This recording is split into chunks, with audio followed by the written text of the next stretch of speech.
Okay, day two. First topic is to determine whether a function is what we call one-to-one. So first we need to define what it means to be one-to-one.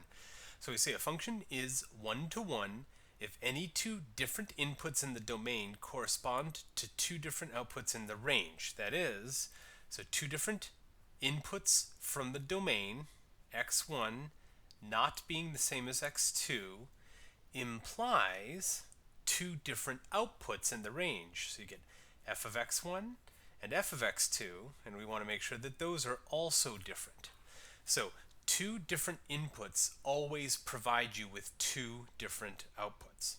So it's very much like, or it's similar to the definition of a function in the sense that the function had, you couldn't have one input going to two outputs.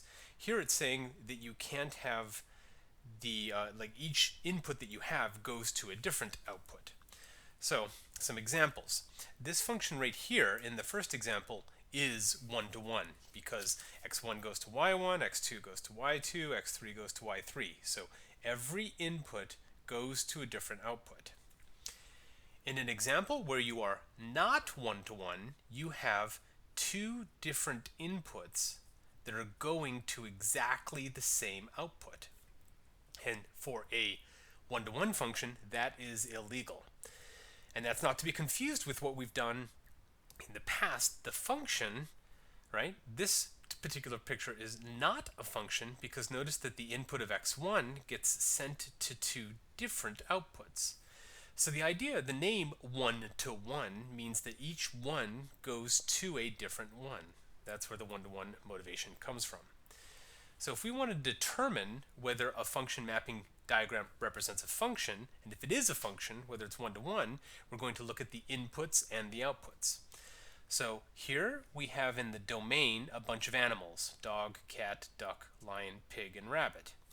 Notice that each one of the inputs corresponds to exactly one output, right? The average life expectancy of an animal is exactly one number. So this is a function. This is a function. However, both dogs and cats have a life expectancy of 11 years. All of the ducks, lions, and pigs have an average life expectancy of 10. So notice that this output is an output for two different inputs. So we would say this is not one-to-one. So this function, it is a function, but it is not one-to-one. Okay, so in a graphical sense, the one-to-oneness is equivalent to something called the horizontal line test. So remember, the vertical line test was if you draw a vertical line, it should only hit your graph once, and then you can conclude that you have a function. Well, if you pass the horizontal line test, which means every horizontal line hits your graph only once, then you can conclude that you are one-to-one. So notice that this function right here, this blue graph, intersects this horizontal line twice. So we would say that this graph is not one-to-one. Similarly, this graph right here, some horizontal lines hit no times. There is a horizontal line right there that seems to only hit once, but there are horizontal lines that hit more than once. And so we say that this graph here is not one-to-one. But in the final example, we can see over here, this cubic type function is one-to-one because every horizontal line that's been drawn hits the graph only once. Only once. Every horizontal line I try to draw only hits the graph once. So this graph is one-to-one. That graph is one-to-one. That's supposed to be a smiley face. Sorry.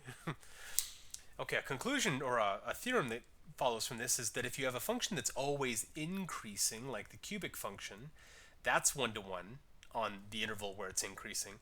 And similarly, if we had a negative x cubed function or something that was always decreasing, that would also be one-to-one because it would only cross, or every horizontal line would only hit once to the graph.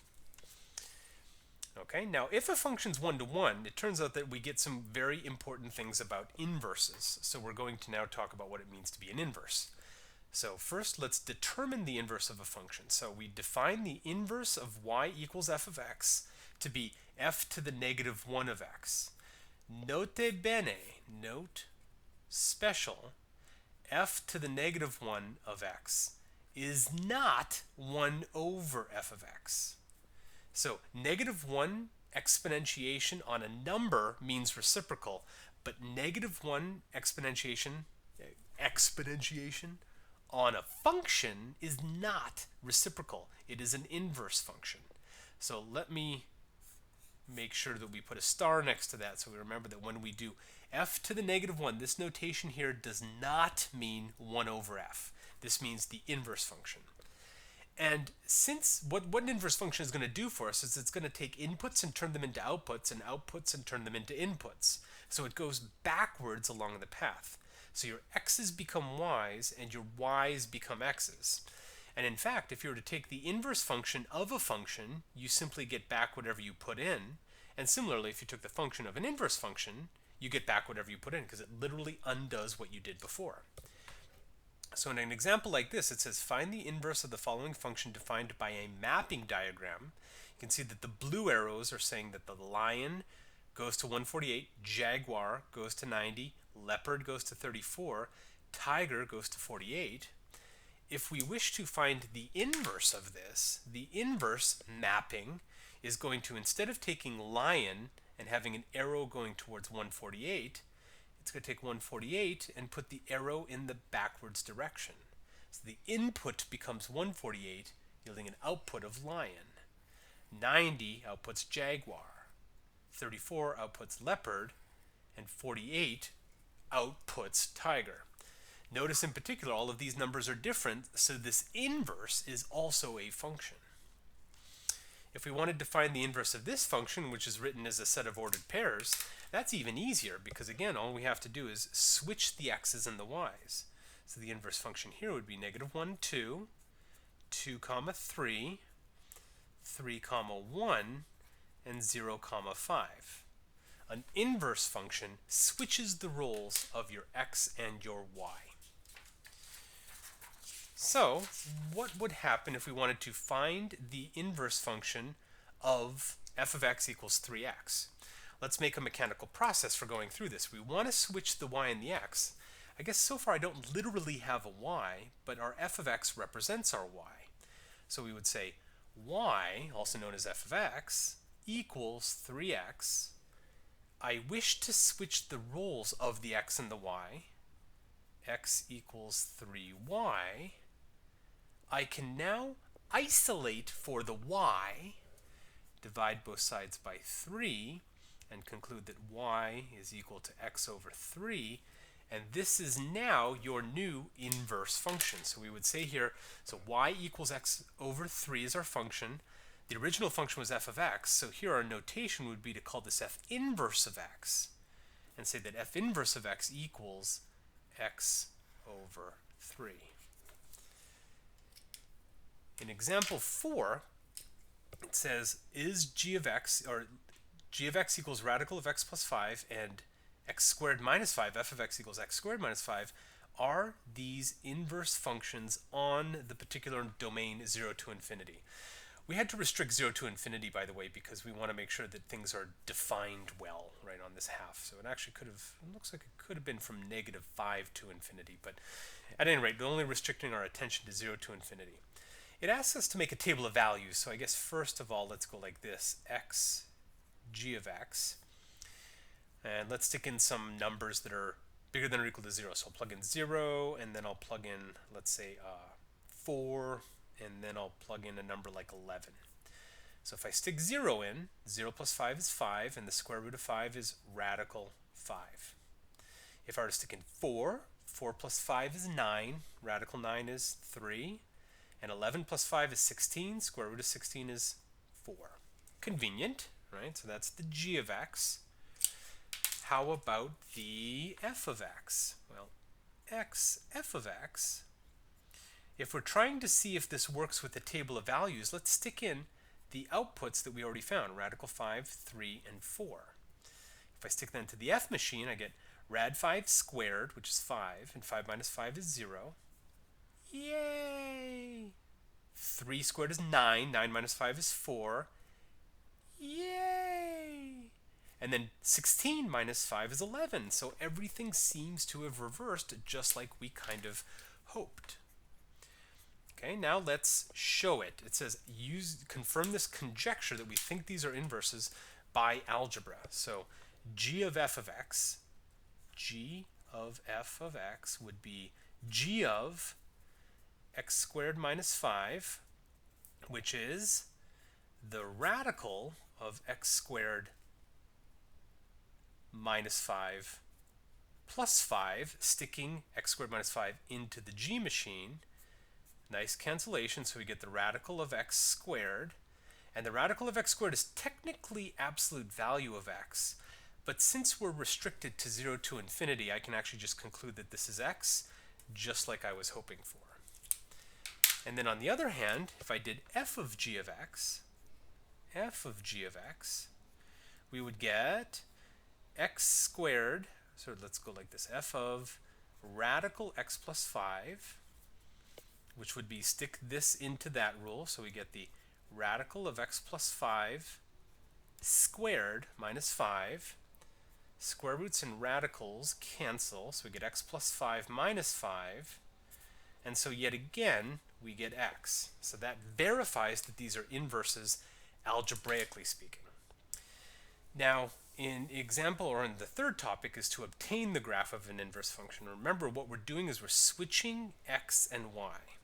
So let's do our dumbest way to graph here. Let's graph the f of x function in green by plugging in some convenient numbers. We'll plug in -1, 0, and 1. -1 cubed is -1, so -1 cubed is -1 plus 1 is 0. 0 cubed plus 1 is 1. And 1 cubed plus 1 is 2. Let's do one more just for fun. This looks big enough. So if I do 2, 2 cubed is 8, and 8 plus 1 is 9. Right?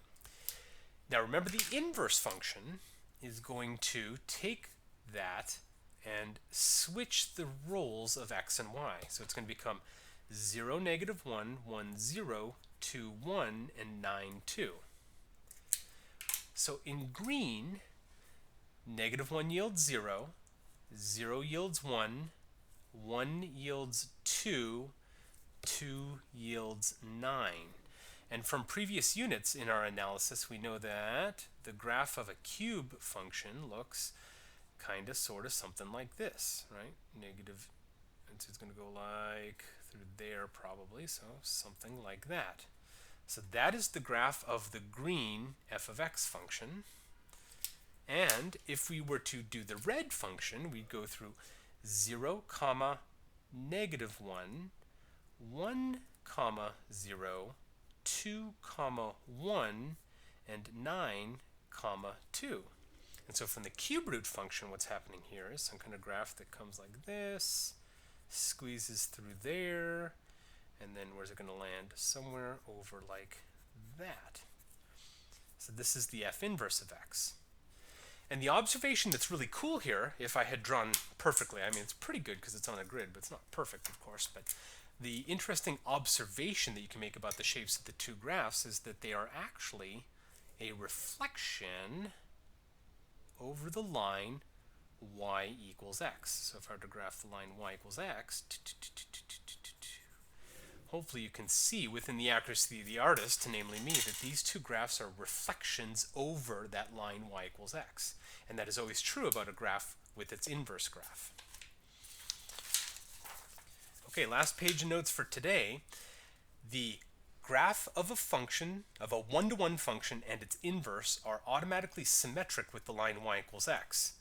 So with this particular graph, if our only goal was to graph the inverse, all I have to do is switch y and x. So it looks like it's getting pretty close to -4, 0. So I'll go to 0, -4 and get close. 0, 1 is here, so I'll graph 1, 0. 1, 2, so 2, 1. And then 2, 4, so I'll go 4, 2. And I can see how the graph is coming up like so. So the blue is the original, and the inverse is the red. And again, notice that nice symmetry, that nice flipping that is happening over y equals to x, right? There's got the symmetry that's going on. Okay, so our general rule for finding the inverse algebraically is to first do a horizontal line test to make sure that you can find an inverse. Let your f of x be represented by our general dependent variable y. Switch the x and the y, isolate y, and then give it its new name, its new f inverse of x. So for x cubed plus 1, I know that this is a cubic graph with an up 1 shift, so it looks something like this. Definitely passes horizontal line test, so I can follow the process to find the inverse. Replace f of x with y, and then start to switch x and y, and then start to isolate the y. In that first step, when I subtract 1 from both sides, I also generally like to flip the equation over. So after subtracting here, I'll only have a y cubed, but I'd like to isolate it over there, x minus 1. And then to undo y cubed, we take a cube root. And so I'd end up getting y equals cube root of x minus 1. But to ensure full credit, we do want to replace y with f inverse of x, because that's what our packet is asking us to do. So f inverse of x equals cube root of x minus 1. This isn't just for no reason, too. This kind of helps us to see that f and this f inverse function are married, right? They're connected. Okay, in this example, this function is 1-to-1. I won't draw the graph because we skipped that section due to the time that we've missed in class. So let's just go through the process of isolating the variable, trying to solve for it. So y equals 2x plus 3 over x minus 1. Switch the roles of x and y. So x equals 2y plus 3 over y minus 1. Cross multiply xy minus x, which is what you get when you take x multiplied by y minus 1, equals 2y plus 3. To isolate the y, I will keep xy over here and subtract 2y over to that side. I'll add x to both sides to cancel it from the left and move it to the right. Have to keep our plus 3. And now I can pull out the y, which leaves us with y equals x minus 2 equals x plus 3, and then simply divide both sides by x minus 2. So y equals x plus 3 over x minus 2. Again, to make sure I get full credit, I'm going to do exactly what the question asks for and rewrite this as f inverse of x equals x plus 3 over x minus 2.